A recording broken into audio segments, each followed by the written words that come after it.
Hey, good morning. Can you hear me? Yep, I gotcha. Oh, hold on a second. I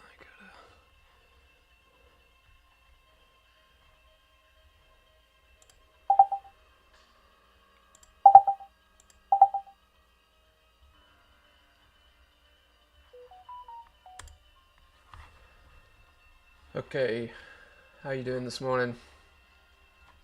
Not too shabby. How about you? Hi, good. I haven't been in the Discord much, but looks like you guys snagged the overnight low failed breakdown. Yep. Very nice.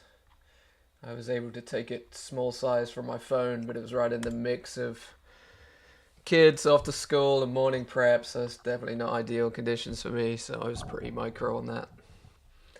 Yeah, I mean, I was small size as well. It was just a 25% size trade for me. I mean, the thing is with the conditions and like just where we are currently, there's nothing really, in my opinion, that I would take full size here unless we're at least able to take out a little bit of a daily low Mm-hmm. or just kind of put in a little better of a sell off. Right now this is pretty much of a pretty honestly probably the shallowest retrace you can have after a big rally like this. So I kind of talked about it this morning, but in the Discord is that I think there's times, kind of again using a sports analogy, there's times to be and play offense, and there's times to kind of be on the defensive side and play defense. So, last week Thursday all day we essentially were playing offense, right? I mean, the amount of failed breakdowns that were occurring, with the stop outs, with how active price were was, you kind of had to play a bit of offense and even kind of be aggressive and kind of take an evening trade full size Mm-hmm. and Just keep and taking things like shots. that.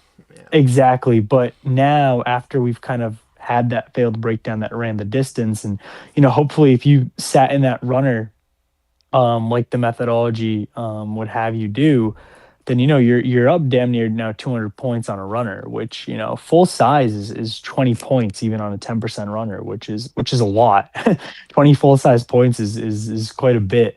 So now ideally you kind of want to look at the context and conditions and be like, well, we're up essentially 200 points in a session and a half, two sessions. Like, now is not the time to put on more risk or a lot of risk. Now is the time to protect and preserve the free profits, the easy profits you made off of the 200 point runner, and just try to find and pick and choose a couple of spots that you like up here, but knowing that, hey, it's better to play defense, and let me try to just be on the defensive side of my account and my profits. And so that's kind of what I think of doing. So, like, for example, like, this trade was something where I was like, okay, I'm just gonna risk like 15% of my runner profits on it. So, worst comes to worst, doesn't work out, I've just given up a small portion of my runner profits.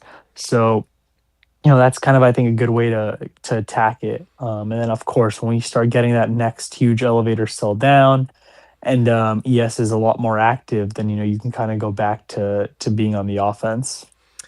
Yeah, absolutely. It's been impressive strength, that's for sure. I was hesitant yesterday. I kind of reflected it on it in the trade recap.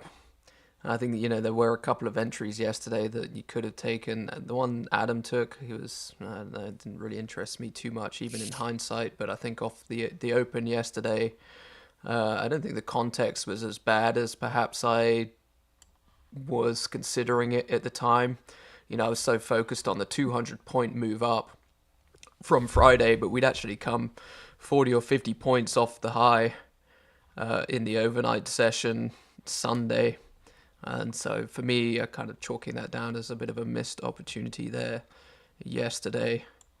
Um, but here, yeah, kind of gets a little bit worse as we keep going up and up.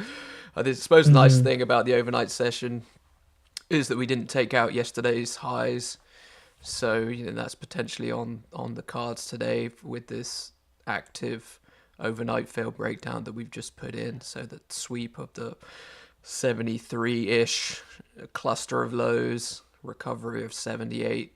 For me, I just went real small on that, 78 to 83. So small, in fact, that I didn't even have a runner and managing it from the phone. So I'm still pretty thin. I'm actually flat at this point. Just waiting for another injection of volatility. Really, I haven't actually pulled up the stream. Yeah, so on the cards today, I mean, you've had your nice green trade. I don't imagine you're going to be Yep. doing too much else. Um, Yeah, the only thing that would interest me at this point would be if we sold off quite a bit here and ended up getting a failed breakdown of yesterday's daily low at 69.23. So that would be the thing that would interest me. But besides that, I don't have an alert for anything else. Nothing mhm. else to me is worth taking another stab at. Yeah, nice relaxing day. Um, yeah, for me likewise.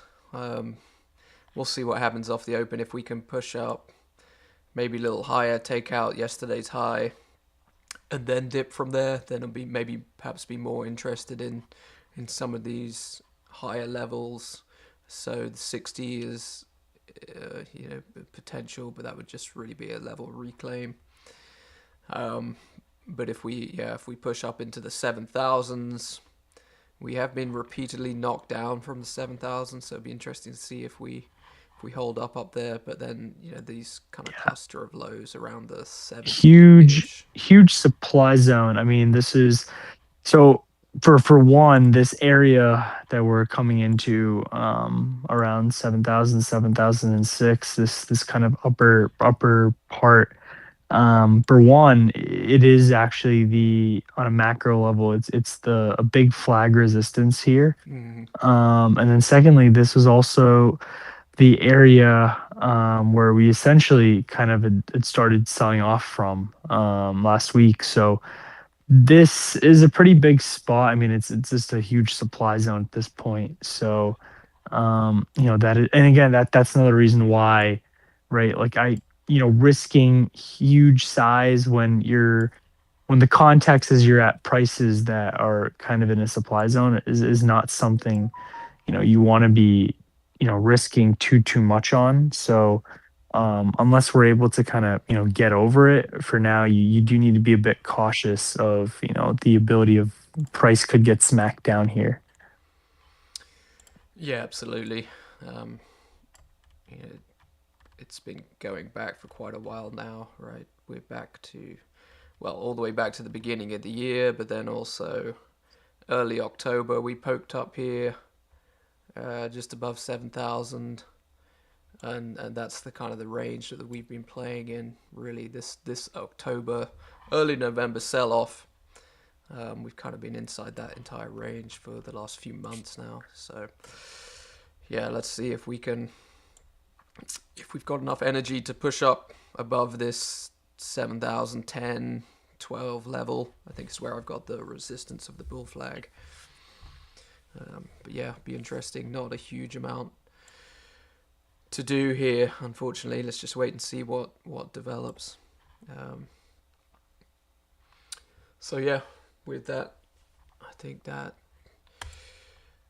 that's about it. I mean, maybe one thing I'll just bring up, something I threw up in the trade recap yesterday, was just bringing up a slide here, kind of how we look at the quality of failed breakdowns. So try to break them down into three sort of pillars of assessing the quality here. So the context, then the significant low and the immediate structure, but then most importantly the price action around the level. And I think if you're kind of weak on the context and the significant low, if those are unfavorable and lower quality, you can still trade that level if the price action around it is clean. By that I mean price is moving with relative ease. The acceptance is clear and obvious. You could explain it to your grandmother, and then we get strength showing as we reclaim a level. And ultimately, I think that's what we had yesterday around the what was it, 69.35 level. So yeah, that's the key. Just focusing on what is happening in the immediate around the level. I was kind of getting too caught up, I think, on these things. Context I think was probably okay, but this significant low wasn't great. It was a level reclaim, and at the time I was looking at it, it had already paid one level, so it was a used level, and that was kind of why I ultimately decided not to take the trade. But probably just overcomplicated things. If I, in the short version of my trade recap, if you just looked at the 5 minute chart, it was pretty straightforward, pretty easy. Or if you just followed the indicator available in the Discord, likewise, easy money. Okay. Anything you want to close out on? No, not really. I mean, again, not too much up here. Maybe potentially if we can keep pushing off of the 69.70 low that we created, for those that want to trade it again, you could watch for a double dip there of it. But I will personally not do that and just kind of hold my runner for lower. So that'll kind of be it for me. Sounds good. Well, thanks as Yeah, looks like your always. dog needs you too. Oh, you can hear that? Then she go mental. Oh yeah. Barking up a storm. Yeah, it's a crazy French bulldog. All right. Cheers, guys. Catch you in the Discord. Bye for now.